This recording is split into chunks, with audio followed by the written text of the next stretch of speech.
if your Sunday's anything like ours, it's been very wet and rainy, so we've been inside pretty much all day, just kind of staying in. But we've made plans with some neighbors of ours. They're coming over for dinner, so I'm cooking for them tonight. It's always fun to have people over. Food's always better with friends, I think. So tonight I'm making cod, and I have some wild Alaskan cod. I got it from Trader Joe's, just like the salmon that I got last week. But cod is a very mild white fish, a lot less fishy than the salmon that we made last week. So, Lainey, if you're watching, cod is a great basic fish that you might want to start off with. So, so for the cod, I'll flip so y'all can see. One sec. There we go. Okay, so we've got our cod in our baking dish here. And I'm going to drizzle a little bit of olive oil in there and coat it with olive oil. Olive oil is a go-to staple. That's kind of a pantry must-have.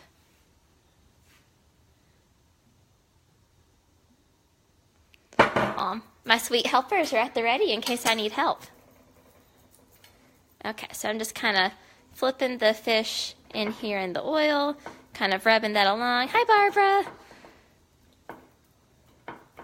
Okay, so our fish is coated in the olive oil, and I've got some salt here to sprinkle on top.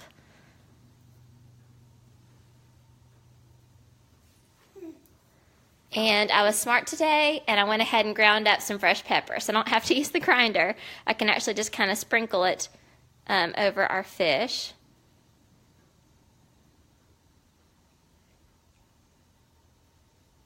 So our friends that are coming over, one of them is actually from England, so cod is perfect for them to come over because cod is super popular in Britain.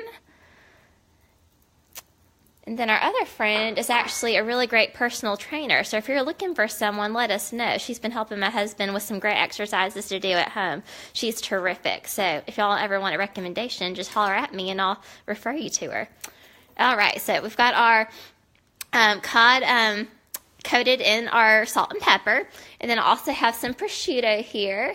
So prosciutto is basically Italian Italian bacon, but it's very thinly sliced, and it's salted rather than smoked. So I'm just kind of wrapping that around. Okay. Now my cameraman is going to help. I tried to have everything kind of set up, and that does help when you prep, but it also helps to have an extra pair of hands. So the recipe originally called for putting a slice of tomato under the prosciutto, or it really called for cured ham. I forget what it called for. It was in a French recipe cookbook, but I thought prosciutto would be a perfect substitution, even though it's an Italian ham.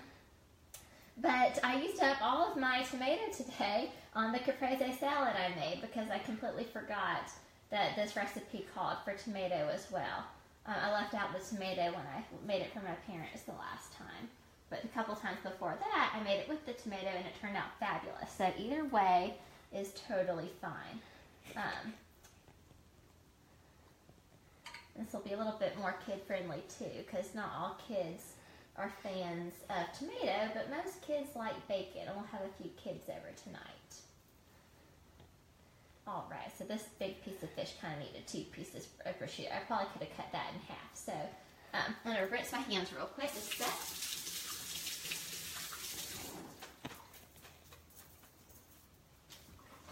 Okay, and then we're going to top it off with some thyme. Just going to sprinkle a little bit of thyme on top.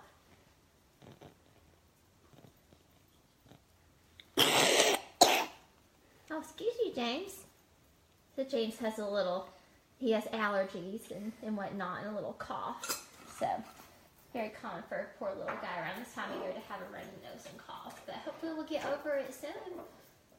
Our little guy has lots of allergies, unfortunately. And then about half a cup of white wine in the bottom. I forget what kind of white wine the recipe calls for, but really any kind of white wine, just whatever you have on hand.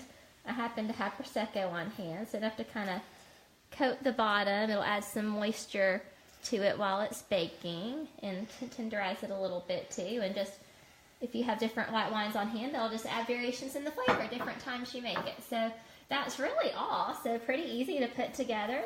and just bake this at 375. Thanks.